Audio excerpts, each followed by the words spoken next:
Olá você, telespectadora, olá você, telespectador da TV Cultura. A partir de agora você acompanha a edição desta terça-feira do Opinião Litoral. Participa como comentarista o advogado Roberto Mohamed e a gente tem a honra, o prazer de receber como convidada a senadora pelo PSDB, São Paulo, Mara Gabrilli, que é candidata a vice-presidente na chapa da Simone Tebet. Mohamed, boa tarde. Boa tarde, Paulo. Senadora, é uma honra para nós estarmos com a senhora aqui, pela sua carreira política e por tudo que a senhora fez antes de entrar na política também, e o que a senhora representa. Eu tive a honra de conhecê-la muitos anos atrás, através da Cláudia Matarazzo, e eu queria começar fazendo uma pergunta não muito suave, que é impossível de não ser feita a essa altura da campanha. Da mesma forma como a Simone Tebet não tem o apoio e o engajamento do MDB na campanha, se a gente acompanha, por exemplo, aqui em São Paulo, a campanha do Rodrigo, que é o candidato do seu partido, não há menção dele, da mesma forma como ele não fala do Dória, ele também não fala da senhora e da Simone. Usando um discurso de que ele não está na briga pela presidência, esquecendo que ele tem chapa. Ele tem a candidata a vice-presidente da República no partido dele. Numa aliança fechada entre o PSDB e o MDB. A pergunta não é nem da sua reação em relação a isso. A senhora é uma tucana desde que entrou na política. A senhora acha que o cenário pós-eleição vai ter que passar dentro do PSDB por uma refundação do partido ou, no mínimo, por uma autocrítica muito profunda? Olha, Mohamed, eu acho que os partidos todos têm momentos de crise, né? Eu considero que a gente passou e vem passando por uma crise forte, a gente tem que repaginar, sim, o PSDB, mas eu te digo, né, por um lado, essas questões vêm acontecendo, mas por outro lado, depois de toda aquelas prévias, aquele resultado, a reação atabalhoada que aconteceu dentro do partido, pela primeira vez o PSDB lançou uma mulher como candidata a vice-presidente, ainda é uma mulher tetraplégica, ou seja, uma chapa inédita no Brasil, com 2 mulheres, e se tem quadros novos surgindo no PSDB, e claro que acho que a gente sempre tem que estar fazendo essa autocrítica, e eu também me apoio muito no PSDB Mulher, Mohamed, porque tem toda uma outra forma de trabalhar. O PSDB Mulher vem qualificando, treinando, capacitando mulheres para que sigam na vida pública, ensinando mulheres em todos os sentidos para trabalhar com política, para trabalhar com liderança. Hoje, aqui em São Paulo, a maioria das líderes comunitárias de bairros, principalmente aqueles mais vulneráveis, hoje são mulheres. E eu acho que o PSDB vem fazendo a lição de casa e isso culminou com a minha ida para a chapa. Então, o Rodrigo Garcia tem uma aliança com a União Brasil, que também tem candidata à presidência. E isso, com certeza, dificultou. Então, essas alianças acabam fazendo com que restrinja o espaço de trabalho dos candidatos. É o que eu posso dizer, né? Eu adoraria ter várias pessoas junto comigo, junto com a Simone. Acho que isso traria muito mais força, mas, né, foi a forma como o Rodrigo Garcia, por exemplo, escolheu para fazer as alianças dele. Senadora, A senhora teve um mandato, está concluindo um mandato de 4 anos na Comissão de Direitos Direito das Pessoas com Deficiência na Organização das Nações Unidas. Nunca um brasileiro teve acesso a um cargo nesse comitê. Como é que foi esse trabalho? Nossa, foi um trabalho artesanal. Eu fui indicada, né? E na época o Serra era o chanceler e fui indicada pelo Temer para concorrer a essa vaga. Esse comitê é um comitê que monitora a Convenção da ONU sobre os direitos das pessoas com deficiência, e eu tive a oportunidade de participar de algumas reuniões, mas da principal reunião, que foi a última reunião que fez o documento da convenção, do qual o Brasil é signatário, e foi uma eleição dificílima, porque eram 9 vagas, foi a eleição para esse comitê que teve mais candidatos, e eu acabei vencendo essa eleição, até por conta do conhecimento da convenção, porque hoje a gente tem uma lei no Brasil, que eu fui a relatora e autora do texto final, que é a Lei Brasileira de Inclusão. E a Lei Brasileira de Inclusão, ela é a Convenção da ONU regulamentada, e uma lei que foi construída pela sociedade civil, com todo apoio, foi uma construção pública de um efeito enorme, porque a gente teve mais de 1.000 contribuições da sociedade civil. E o meu trabalho lá é um trabalho muito importante, não só para outros países, mas para o Brasil também, porque eu sou uma perita da ONU que faz recomendações aos países que descumprem a Convenção da ONU sobre os Direitos das Pessoas com Deficiência.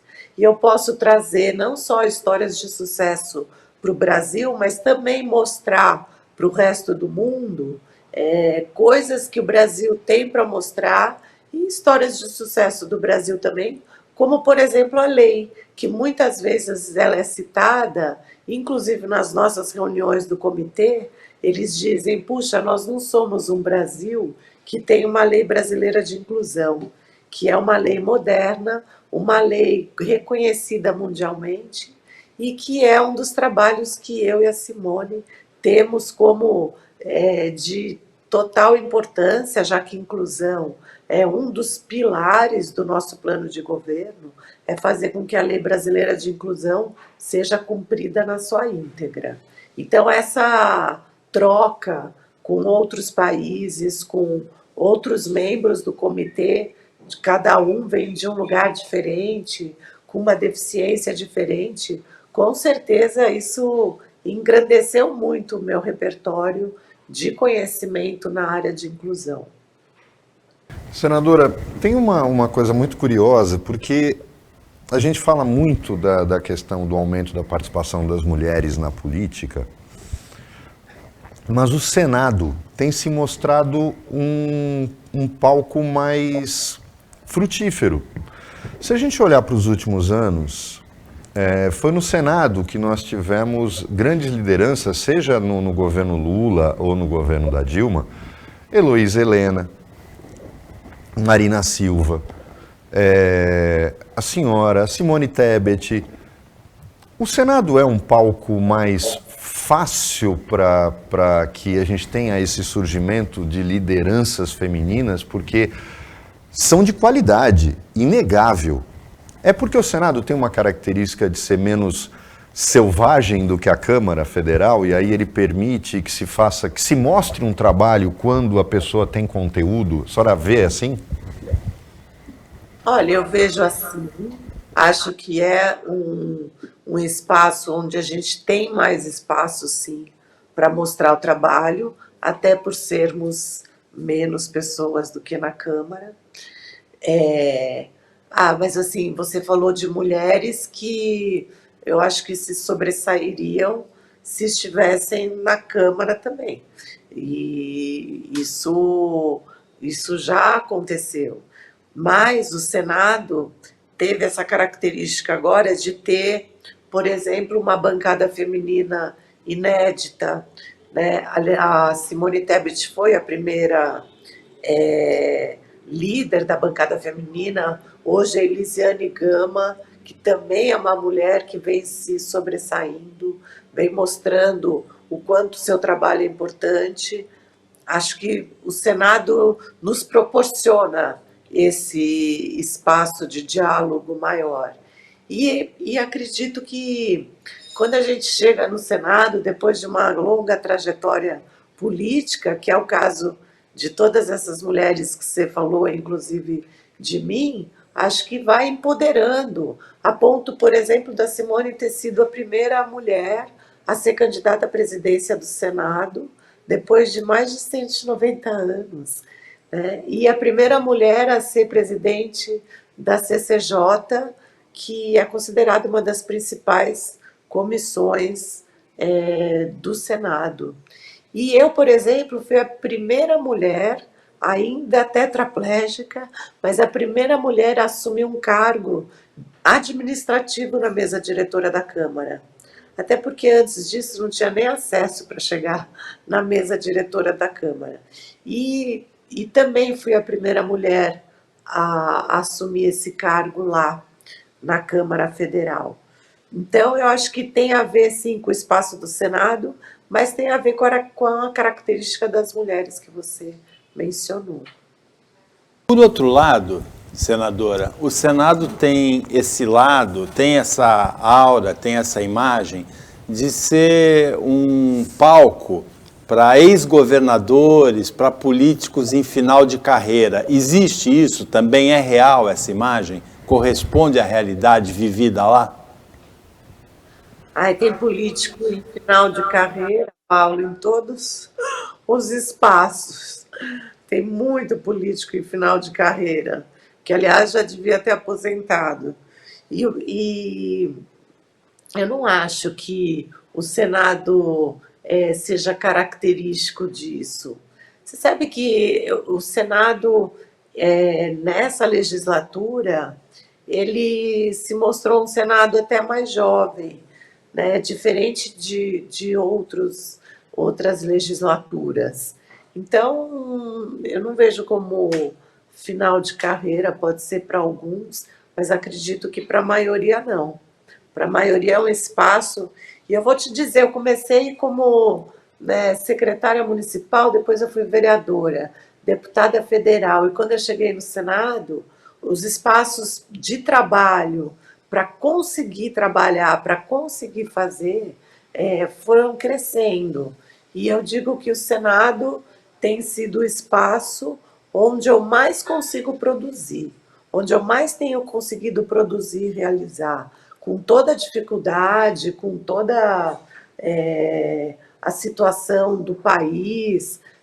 Por exemplo, durante a pandemia, eu fui uma das parlamentares que mais conseguiu aprovar projeto de lei.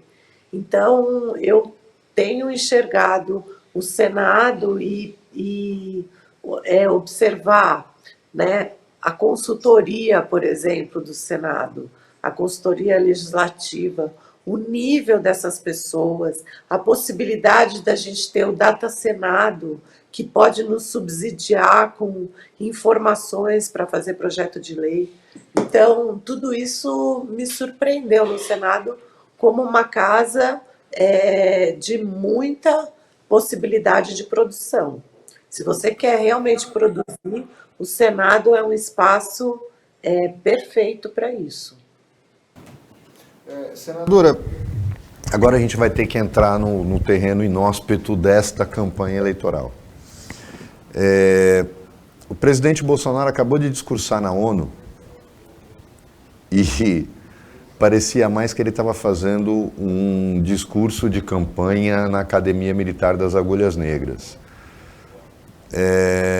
Foi noticiado por toda a imprensa o que aconteceu em Londres, inclusive mostrando indignação dos londrinos com a falta de respeito com o que significou o funeral da Rainha Elizabeth. Parece que ele não tem noção nenhuma do cargo de chefe de Estado. né? Ele já não é muito chegado a ser chefe de governo e muito menos como chefe de Estado. E a senhora que faz parte de uma comissão da ONU, como é que é a questão da vergonha alheia para uma pessoa como a senhora quando chega numa reunião da Organização das Nações Unidas e logo depois de um cenário como esse? Bom, eu só fico satisfeita que as pessoas conseguem distinguir uma coisa da outra.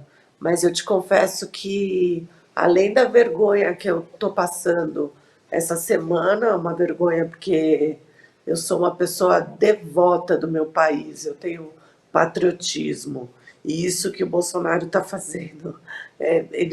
Cada dia mais ele consegue queimar o filme do Brasil e do brasileiro. Eu posso te dizer que esses 4 anos de ONU, eu passei 4 anos tentando limpar essa sujeira que o Bolsonaro tem provocado e feito com que o Brasil seja olhado por olhos que não condizem com o nosso país. E o pior é que o Bolsonaro não é que ele conheça toda a liturgia do cargo dele e seja muito arrojado e queira fazer diferente. Não, ele desconhece, ele não tem um pingo de educação e pior, ele é uma pessoa tão desumana que a gente teve aqui praticamente 700 mil mortos por Covid. A gente sabe o quanto ele colaborou para vários desses óbitos, porque por conta da não compra de vacina, por tentar superfaturar a vacina em dólar. A gente sabe tudo isso. Ele não visitou uma família brasileira para levar condolências. Nenhuma. E aí ele pega um avião e vai para lá para fazer a gente passar vergonha, porque ele não se encaixa nos espaços, porque ele é tão ensimesmado que ele só tem olho para ele mesmo.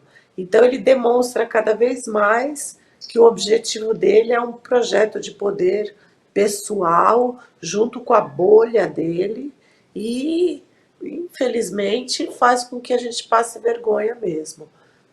Eu só fico feliz porque quando eu encontro embaixadores, tanto do Brasil quanto os embaixadores de outros países, eles me tratam com todo o respeito, né, que o Brasil merece.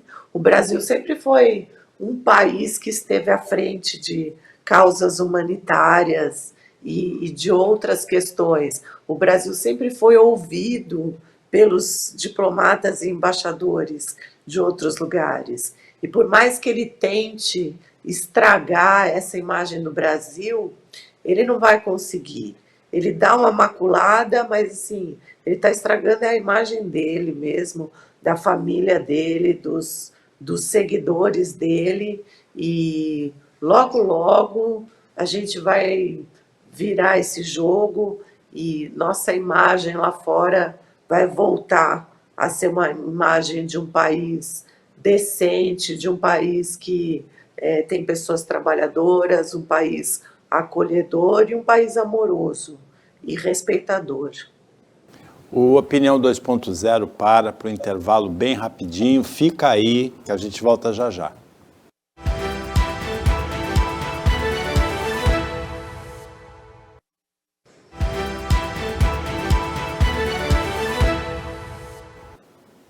Voltando com a opinião desta terça-feira aqui na TV Cultura Litoral, participam o comentarista Roberto Mohamed, advogado, e a gente tem a honra, o prazer de receber a senadora Mara Gabrilli, do PSDB São Paulo, que é candidata a vice-presidente na chapa da Simone Tebet, do MDB. Senadora, a taxa de feminicídios no Brasil é de 1,2 a cada 100 mil mulheres por ano, é uma taxa muito alta. Mas tem discrepâncias no Acre, em Tocantins e no Mato Grosso do Sul, que tem 2 senadoras candidatas a presidente. Essa taxa é de 2,6, mais do que o dobro da média nacional. Em contrapartida, em São Paulo é 0,6, metade da taxa nacional. O que dá certo em São Paulo e precisa ser levado para o resto do país nesse campo? A segurança pública e todos os recursos que a gente tem para que as mulheres denunciam, sabe? Aquele botão do pânico que a mulher pode acionar para a polícia poder procurá-la. A segurança pública em São Paulo, ela trouxe mesmo um abaixamento dos índices de criminalidade muito grande, né? E a gente colabora nessa área, mas infelizmente em outros estados isso está acontecendo. O Brasil continua sendo o quinto país que mais mata mulheres. A cada 2 horas uma mulher é assassinada. E assim, a cada 2 minutos uma mulher é não só agredida verbalmente, mas muitas vezes fisicamente. Eu acho que assim, a gente tem que fazer uma grande mudança no Brasil com relação a isso, sabe? Com relação à discriminação, ao machismo, à misoginia. Tudo isso são questões de atitude do brasileiro que tem que modificar. Eu acho que se São Paulo está dando um exemplo que está conseguindo diminuir essas taxas, né, os outros estados têm que imitar para que a gente consiga avançar nisso, porque está cada dia mais escandaloso, né? Aquilo que aconteceu no Piauí, por exemplo, entendeu? A gente descobriu que não é uma criança de 11 anos só que foi estuprada, mas assim tem várias crianças passando por isso. E além da segurança, é falta de política pública mesmo, entendeu? É falta de educação, porque a gente aprende a respeitar a mulher já nos primórdios, é dentro da escola. Então a gente precisa melhorar a nossa educação para conseguir formar jovens que sejam mais humanos, mais inclusivos, menos discriminadores e mudar essa realidade no Brasil, né? E você fala do Mato Grosso do Sul, ainda bem que tem 2 mulheres lá, porque candidatas, porque isso acaba chamando atenção e talvez a gente consiga até melhorar os índices do Mato Grosso do Sul. Senadora, tem uma coisa também muito importante em relação ao cargo que a senhora ocupa hoje. O Senado tem sido meio que um bastião de resistência no Congresso Nacional ao governo Bolsonaro.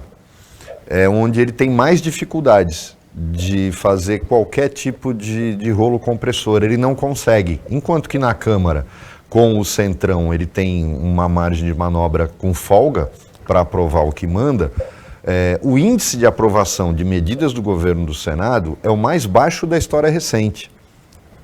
A senhora acha que isso se deve ao fato de que o Rodrigo Pacheco foi uma aposta deles que não deu certo, quando eles o apoiaram? Ou há no Senado um movimento mesmo de resistência e de independência? O Senado tem mostrado nos últimos 3 anos e meio para por que o bicameralismo não é desnecessário, como algumas pessoas fazem questão de colocar a cada 4 anos quando a gente tem a eleição. A senhora vê o Senado hoje como um ponto de possível resistência ao Poder Executivo? Eu acho que não, eu acho a palavra resistência não tão perfeita porque a gente está vivendo. Eu acho que tem tido, sim, um discernimento por parte dos senadores com relação a projetos, porque eu vejo resistência como, tipo, como se tudo que viesse do governo não prestasse. Só que eu vejo o Senado numa postura muito mais de avaliar, de aprofundar e de trabalhar até para amenizar a política horrível, muitas vezes, que tem vindo do governo, os projetos que vêm do governo em formato de retrocesso. Isso tem acontecido muito, e agora eu vejo o Senado com um papel fundamental para conseguir melhorar a situação do Brasil. Assim, eu vejo, não acho que seja uma questão particular do Rodrigo Pacheco, mas eu vejo muitos senadores trabalhando para que esses projetos que têm vindo do governo e outros não sejam tão ruins para o país. Então, eu vejo o Senado com um papel fundamental e que está mostrando que a importância dele. Tem uma outra questão, né, um pouco espinhosa, que é a questão do orçamento secreto, que virou uma fonte de corrupção desenfreada em relação principalmente à compra de votos, com escândalos sucessivos, uma coisa que chama atenção pela gritante inconstitucionalidade dele, e há um movimento no Senado de uma possível mudança. Porém, tem uma coisa curiosa. O tesoureiro da campanha do MDB, da qual a senhora é vice, é o relator geral do orçamento para 2023. Como é que a senhora está vendo no Senado essa resistência e como é que isso acontece dentro da esfera do MDB e do PSDB, dentro do Senado, em relação ao orçamento secreto, que na verdade tem outro nome, são as emendas do relator, que tornam aquele que assina a emenda dando a sua quota à parte, não precisa se identificar. Na verdade, a emenda do relator, ela não tinha essa alcunha de orçamento secreto até uns anos atrás. Eu mesma recebi recurso de emenda do relator no meio da pandemia, em 2020, que foi todo destinado para a saúde, no momento em que os hospitais filantrópicos estavam quebrando, as santas casas, vários hospitais de municípios pequenos que estavam fazendo atendimento para a Covid, não tinham EPIs. Eu não tive a mínima dúvida quando me foi oferecido um recurso. Eu falei, claro que eu quero destinar para esses hospitais. Só que a diferença é a transparência no destino desse recurso. Então, assim, quando você abre, que você mostra para onde vai, avisa o prefeito da cidade que você está destinando aquele recurso e que o recurso tem que ir para tal estabelecimento de saúde. Essa é uma postura. Agora, a postura de você ir lá, pegar um recurso, ficar colocando em questões que não são primordiais e não abrir, não mostrar para onde vai, aí virou esse orçamento secreto. E é claro que a gente não concorda com isso. A gente, que eu digo, eu e a Simone, por mais que tenha membros do MDB ou mesmo do PSDB que possa ser a favor, né, isso não tira de mim e dela a indignação de termos esse orçamento secreto feito dessa forma, né? E que depois, com o tempo, eu também fui perceber que ele não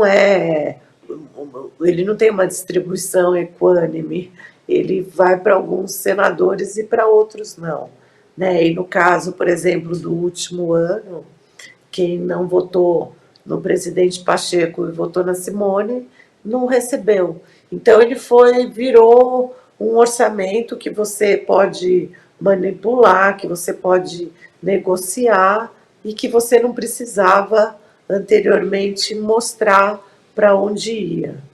E te confesso que tá uma mistura muito grande, vocês mesmos falaram, né? O Rodrigo faz campanha nunca está do meu lado, embora eu esteja sempre convidando, e não mostra, por exemplo, o João Dória, que tanto fez pelo país, né? Por outro lado, você pega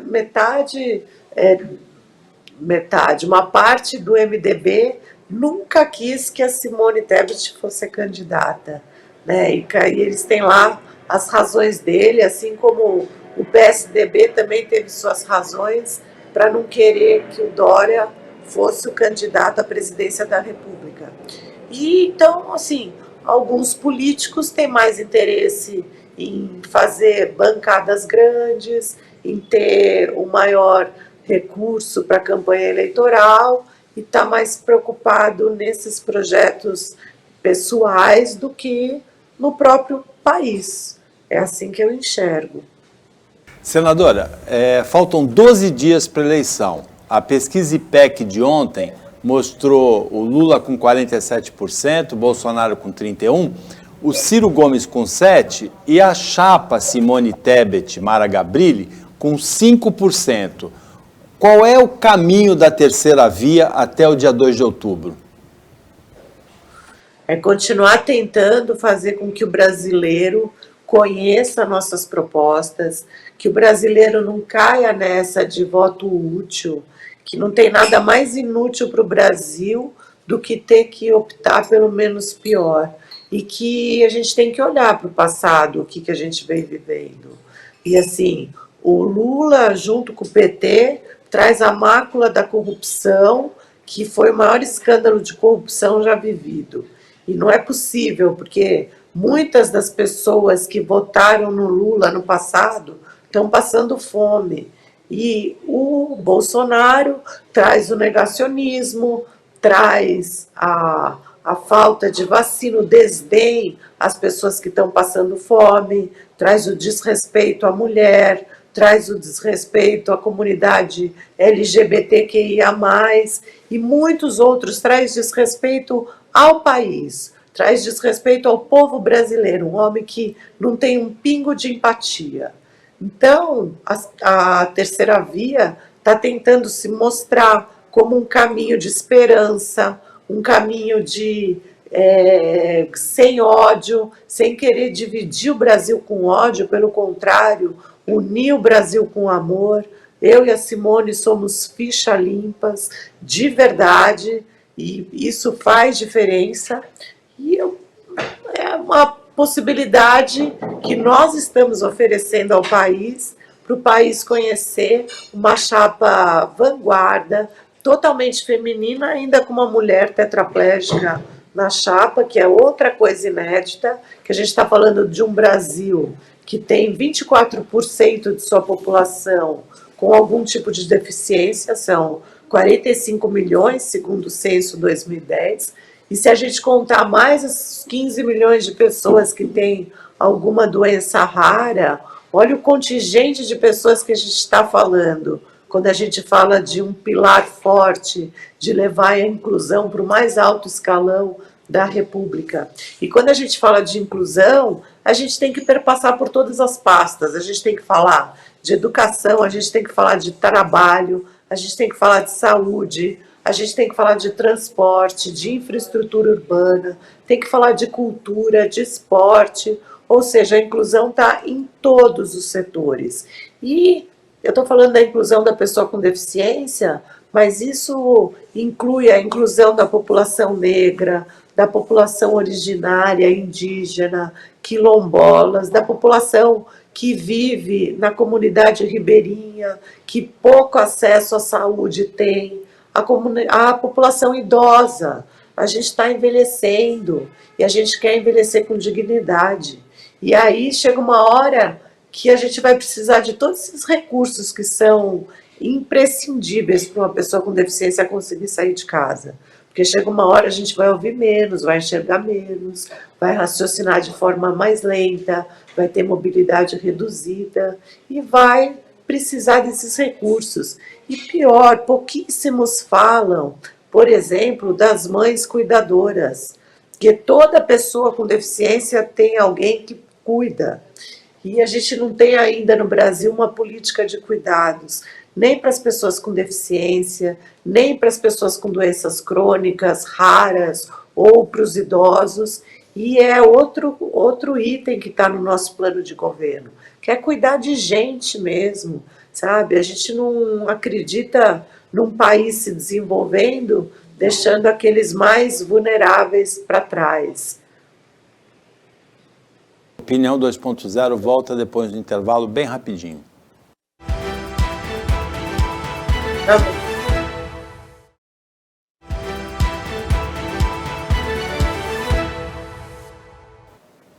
Voltando com a opinião litoral, último bloco agora, a senadora Mara Gabrilli é convidada, PSDB de São Paulo, candidata a vice-presidente da República, junto com a senadora Simone Tebet, e o Roberto Mohamed também participa.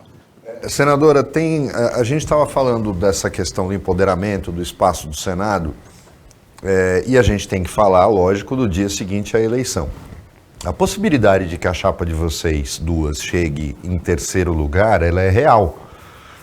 Isso pode acontecer, tanto porque o Ciro não consegue crescer e porque vocês estão numa curva ascendente. Mas tem uma coisa que chama atenção, a senhora tem mais 4 anos de Senado. A senadora Soraya Tronic tem mais 4 anos de mandato também. Mas a senadora Simone Tebet, terminada essa eleição, fica sem mandato. O que é uma pena, porque seria muito bom um dia seguinte no Senado, a eleição, com 3 senadoras que se expuseram, se mostraram.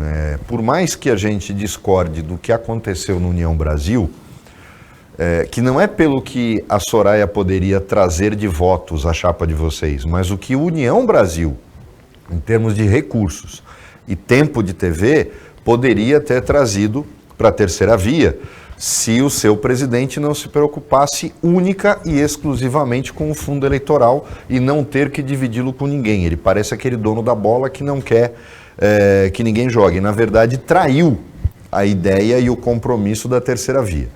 Mas o que se lamenta é que, por exemplo, a senadora Simone Tebet termina o mandato dela como senadora. Eu acho isso lamentável, porque a gente poderia ter uma bancada feminina muito mais fortalecida. Como é que a senhora hoje está vendo esse dia seguinte à eleição, com o fato de vocês terem chance real de chegarem em terceiro lugar, e num país tão dividido e polarizado, isso não é algo que pode ser desprezado. A senhora acha que vai ter dia seguinte? A senhora analisa que a Simone Tebet pode se firmar como uma futura liderança, ou seja, a gente falar dessa terceira via, se não é agora, para daqui a 4 anos? Então, Mohamed, quando a gente faz campanha, eu não consigo fazer campanha sem pensar que eu vou chegar em algum lugar. Então, assim, eu nem consigo responder sua pergunta, porque não é algo que eu fique pensando. Assim, não estamos trabalhando nem com o terceiro lugar. Estamos trabalhando para chegar no segundo turno.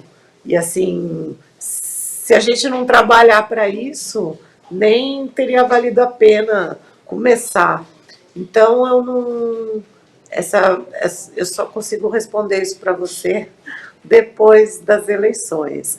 Agora, que a Simone Tebet é uma pessoa com uma competência, uma profundidade técnica incrível, que onde ela estiver, ela vai agregar, ela vai ensinar, ela vai mostrar, isso sem dúvida, mas por enquanto a gente está trabalhando para chegar no segundo turno.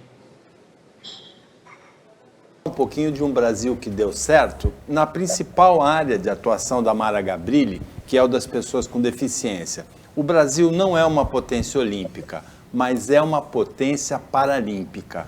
Então, o Brasil deu certo nessa área. Ainda nessa semana, nós tivemos uma santista, a Beth Gomes, quebrando novamente o recorde mundial de arremesso de peso. Como é que se explica isso? Que o país não é uma potência olímpica, mas é um Brasil que deu certo como paralímpica. Bom, primeiro que o brasileiro é um povo muito sofrido nessa área e que encontra tantos obstáculos a cada segundo que formam verdadeiros leões.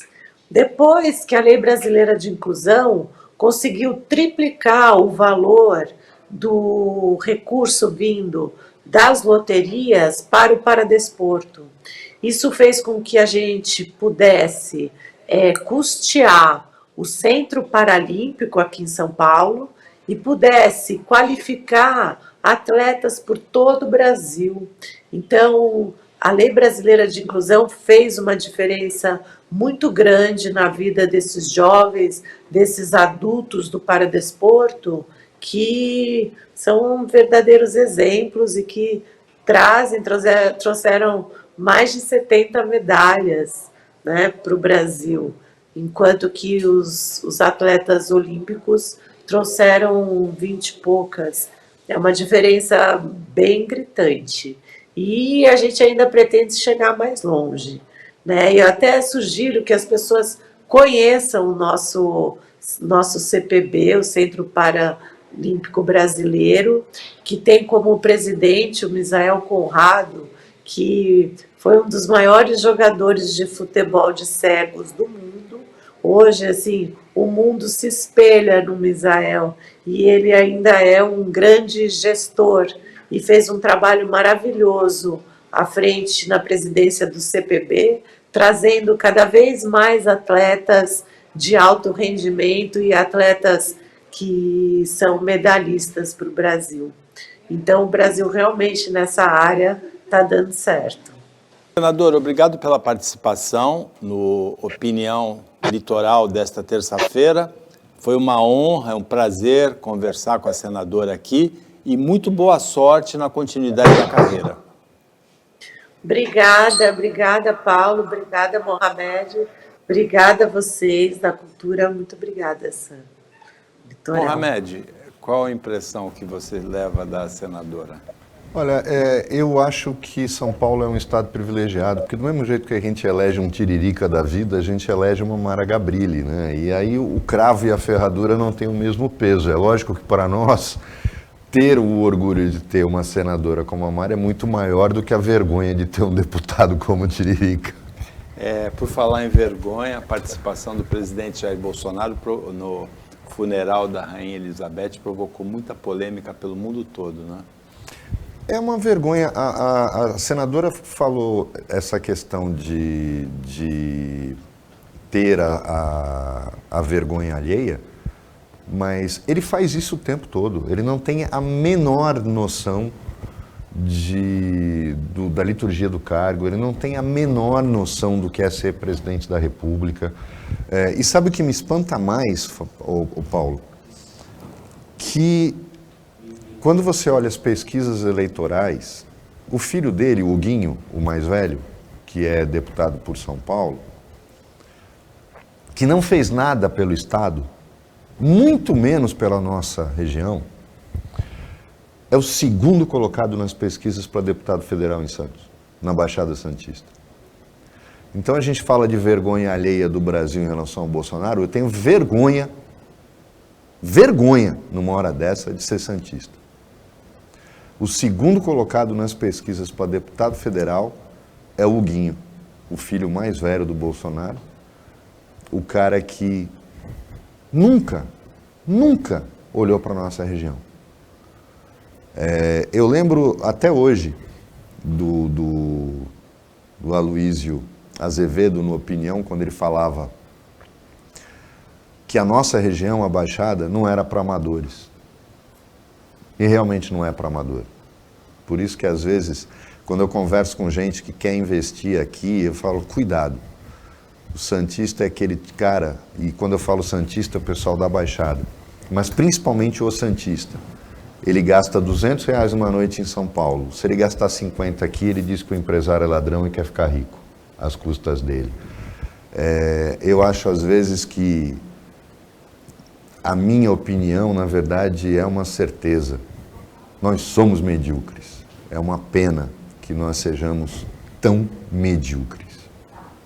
Com isso, nós chegamos ao final do Opinião dessa terça-feira, Opinião Litoral, agradecendo muito a presença, a participação da senadora Mara Gabrilli, candidata a vice-presidente da República pelo PSDB na chapa com a Simone Tebet do MDB e também com o Cidadania, agradecendo ao Roberto Mohamed a participação como comentarista e agradecendo o trabalho da equipe técnica e de jornalismo do Sistema Costa Norte e a você que acompanhou a gente em mais essa edição.